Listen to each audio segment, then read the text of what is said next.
Hello student, today I am going to start new chapter of science. It is light. In this chapter I will explain you reflection and refraction of light.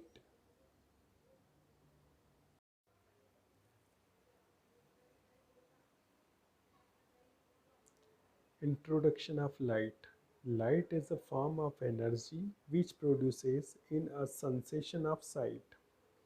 Light जो होती है वो energy के form में होती है जिसकी सहायता से हमें दिखाई देता है. Light seems to travel in a straight line. Light जो है वो स्ट्रेट लाइन एक सीधी रेखा में गति करती है. Unit of light is called photon. प्रकाश की जो इकाई होती है उसको फोटॉन कहते हैं.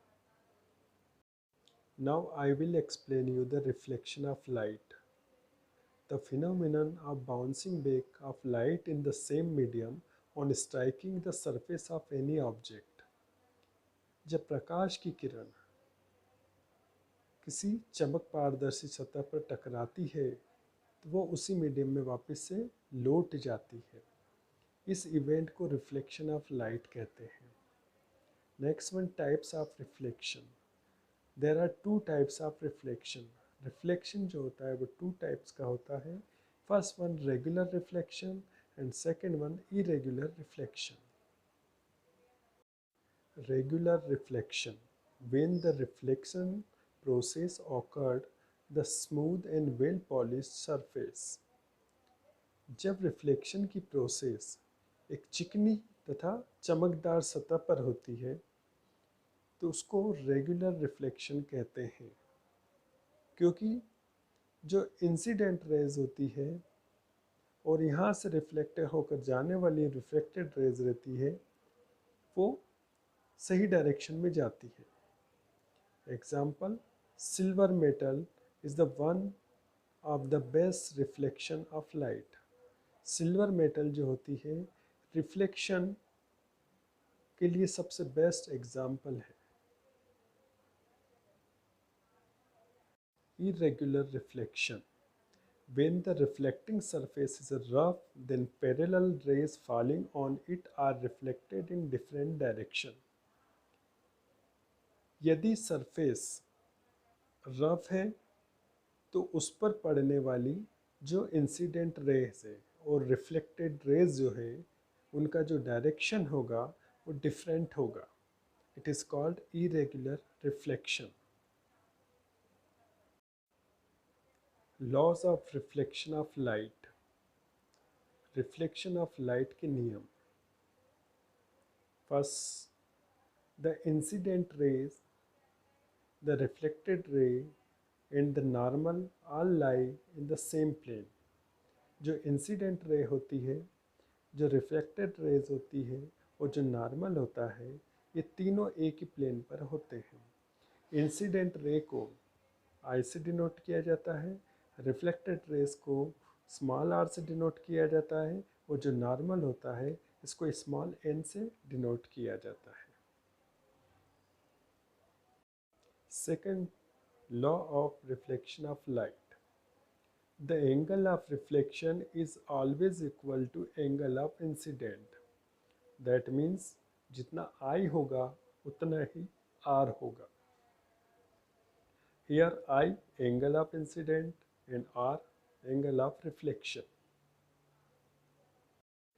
Characteristic of images formed by plane mirror. Plane mirror के द्वारा जो इमेजेस बनती है उसके कुछ specific characters. First one, image always virtual for real object. Real object के लिए जो इमेज बनती है वो वर्चुअल होती है, मतलब आभासी होती है कि जिसको आप केवल इमेजिन कर सकते हैं. Second, image formed in a plane mirror is always erect. Plane mirror के द्वारा जो इमेज बनती है वो हमेशा सीधी बनती है. Third one, size of image is always same the size of object. जितना बड़ा ऑब्जेक्ट होता है उतनी ही बड़ी इमेज फॉर्म होती है. Fourth one, image formed in a plane mirror is always inverted. Plane mirror के द्वारा जो इमेज फॉर्म होती है वह इन्वर्टेड होती है. जैसे कि आप जब मिरर के अंदर अपना फेस देखते हैं तो आपका जो फेस का इमेज बनता है वो आपके अपोजिट बनता है, जिसके कारण जो फेस का इमेज है और आपका जो फेस है एक दूसरे को सुपर इम्पोज करते हैं। Spherical mirrors, those mirrors in which reflecting surface may be curved inward or outward, is called spherical mirror. ऐसे मिरर जिनमें रिफ्लेक्टिंग जो सरफेस अंदर की तरफ कर्व होती है या बाहर की तरफ कर्व होती है उनको स्फेरिकल मिरर्स कहते हैं। There are two kinds of spherical mirrors. First one, concave mirror. A spherical mirror whose reflecting surface is curved inward is called concave mirror. ऐसे spherical mirror जिनमें अंदर की तरफ जो सरफेस होती है वो रिफ्लेक्टिंग होती है लेकिन बाहर की तरफ उसमें पॉलिश्ड होती है। Convex mirror, a spherical mirror whose reflecting surface is curved outward, is called convex mirror. ऐसे स्फेरिकल मिरर जिनमें रिफ्लेक्टिंग सरफेस बाहर की तरफ होती है तथा अंदर की जो सरफेस होती है उस पर पॉलिश की जाती है, ऐसे मिरर को कॉन्वेक्स मिरर कहते हैं। In other words, the mirror in which reflecting surface is away from the centre of the sphere of which the mirror is a part, या ऐसे मिरर जिनमें रिफ्लेक्टिंग जो सरफेस होती है सेंटर से दूर की तरफ होती है, ऐसे मिरर को कॉन्वेक्स मिरर कहते हैं।